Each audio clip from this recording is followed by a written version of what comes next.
Renungan Harian Selasa 26 Maret 2024. Rendah hati. Kisah Para Rasul 20 ayat 18 sampai 24. Mari kita berdoa. Ya Tuhan, dalam kerendahan hati kami memohon pertolongan Roh Kudus ketika kami membaca dan merenungkan firman-Mu, dan Roh Kudus menolong hamba-Mu dalam menyampaikan kehendak Tuhan. Dalam Yesus kami telah berdoa. Amin. Salam sejahtera. Semoga kita makin rendah hati dalam melayani Tuhan. Walau dalam pelayanan banyak pencobaan yang membuat kita mencucurkan air mata. Seperti ungkapan dalam Kisah Para Rasul 20 ayat 19. Dengan segala rendah hati aku melayani Tuhan. Dalam pelayanan itu aku banyak mencucurkan air mata dan banyak mengalami pencobaan dari pihak orang Yahudi yang mau membunuh aku. Kerendahan hati adalah melihat diri seada kita. Kerendahan hati adalah kekuatan batin untuk melihat diri sesuai dengan kenyataannya. Orang yang rendah hati tidak hanya melihat kelemahannya, melainkan juga kekuatannya. Ia sadar bahwa kekuatannya dan juga kebaikannya terbatas. Tetapi ia telah menerima diri. Ia tidak gugup atau sedih karena ia bukan seorang manusia super.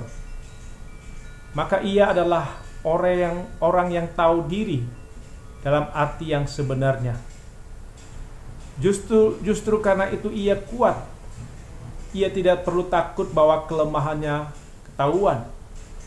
Ia sendiri sudah mengetahuinya dan tidak menyembunyikannya. Fran Magnisuseno, Etika Dasar, Masalah-masalah pokok filsafat moral, Canisius 1987. Orang yang rendah hati sering menunjukkan daya tahan yang paling besar apabila betul-betul harus diberikan perlawanan. Orang yang rendah hati tidak merasa diri penting dan karena itu berani untuk mempertaruhkan diri apabila ia sudah meyakini sikapnya sebagai tanggung jawabnya. Bagi Paulus, kerendahan hati adalah sikap hidup yang menggantungkan segala sesuatu kepada Allah yang mengutusnya. Ia tidak memuji diri sendiri, sebaliknya memuji cinta kasih dan kesetiaan Allah yang telah dinyatakan dalam hidupnya dan kehidupan jemaat. Dalam menjalankan panggilan Tuhan, Paulus mengalami kasih Yesus dan juga mengalami kesusahan penderitaan. Penderitaan pahit dialami karena perlawanan dari orang Yahudi dan pemimpin Yahudi. Dalam kerendahan hati, bergantung pada Allah, maka penderitaan tidak menjadi hambatan untuk terus melayani Allah dan sesama demi karya keselamatan. Rendah hati hanya bergantung pada Allah, tidak bergantung pada manusia. Maka hal itu yang membuat orang taat melayani Allah. Melayani dengan rendah hati adalah untuk meninggikan kehormatan Allah dan kepentingan Kristus serta kerajaan Allah. Paulus tidak pernah melayani diri sendiri dan tidak menjadikan dirinya pelayan manusia berdasarkan nafsu dan pikiran manusia. Paulus senantiasa bergiat untuk melayani Tuhan. Dalam pelayanan, keseluruhan perilakunya, dia membuktikan diri sebagai hamba Kristus Yesus. Dengan rendah hati mengabdi pada Yesus. Sederhana, menyangkal diri. Meskipun dia diberi kehormatan tinggi oleh Allah dan telah melakukan banyak kebaikan, tidak pernah memegahkan diri atau menjaga jarak dengan orang yang lebih lemah, lebih rendah, lebih berkekurangan. Merendahkan hati dalam melayani adalah dengan kerelaan, bukan terpaksa. Rendah hati bergantung pada Allah berarti mau dikuasai dan dituntun Roh Kudus untuk pergi diutus kemana saja. Paulus hanya mengikuti bimbingan Roh Kudus.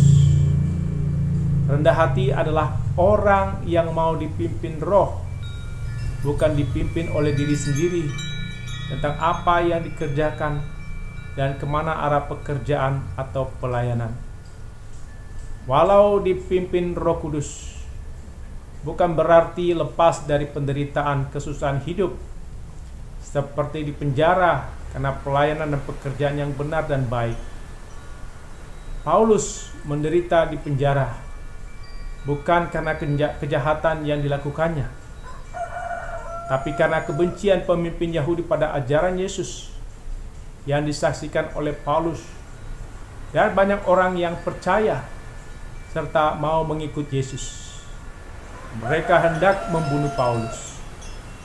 Orang yang rendah hati dan bergantung pada Allah, maka dalam penderitaan dan kesusahan, yakin akan mendapat penghiburan dan kekuatan seperti ungkapan dalam KJ 332 ayat 1. Kekuatan serta penghiburan diberikan Tuhan padaku. Tiap hari aku dibimbingnya dan tiap jam dihibur hatiku. Dan sesuai dengan hikmat Tuhan, ku diberikan apa yang perlu. Suka dan derita bergantian memperkuat imanku. Orang yang rendah hati bergantung pada Tuhan, maka berbagai pencobaan, penderitaan, kesusahan hidup tidak membuat orang melalaikan tugas pekerjaan, pelayanan yang berguna bagi anggota jemaat dan simpatisan atau bagi masyarakat. Paulus sudah memberi teladan agar tidak melalaikan tugas, pekerjaan atau pelayanan yang berguna bagi umat. Kisah Para Rasul 20 ayat 20. Walau menderita susah, orang yang rendah hati dan bergantung pada Tuhan akan mengimani bahwa ujian, pencobaan, kesusahan, penderitaan terhadap iman akan menghasilkan ketekunan. Yakobus 1 ayat 2-3. Semakin tekun orang dalam bekerja, melayani, maka akan memperoleh buah yang matang, yaitu iman dan perbuatan yang sempurna dan utuh. Paulus tidak menghindar dalam pelayanan atau tugas yang ada kesusahan dan penderitaan. Dalam pelayanan di gereja dan pekerjaan di rumah atau di kantor, kalau ada kesusahan dan penderitaan, orang akan menghindar dan mundur, bersikap pasif. Ketika diajak menjadi guru sekolah minggu, kan ada yang menolak karena mengajar firman Tuhan kepada anak-anak menyusahkan, butuh waktu untuk persiapan. Ada saja omongan dari orang tua dan konflik dalam pelayanan.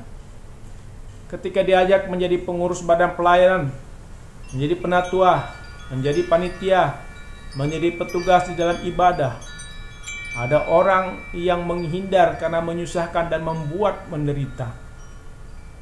Orang yang rendah hati bergantung pada Tuhan, tidak bergantung pada manusia, akan mau dipimpin Roh Kudus untuk melakukan pekerjaan, tugas pelayanan di gereja, di dalam keluarga, di kantor, di masyarakat, dan tidak menghindar atau melalaikan tugas pengutusan dari Tuhan.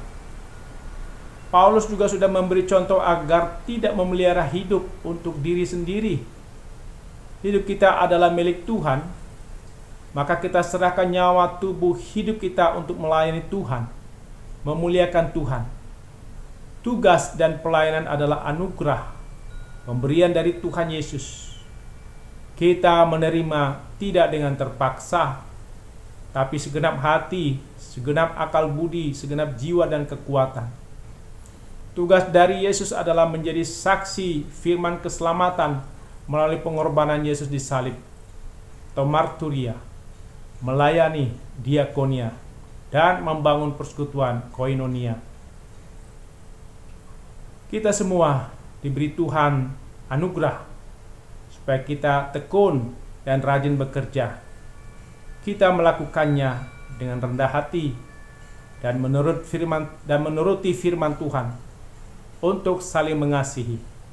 Seperti ungkapan dalam KJ 249 ayat 3. Dan masing-masing kamu pun diberi anugerah, supaya kamu bertekun dan rajin bekerja. Hendaklah hatimu rendah, tahu Tuhan berpesan, jemaat menurut firman-Nya berkasih-kasihan. Amin. Mari kita berdoa.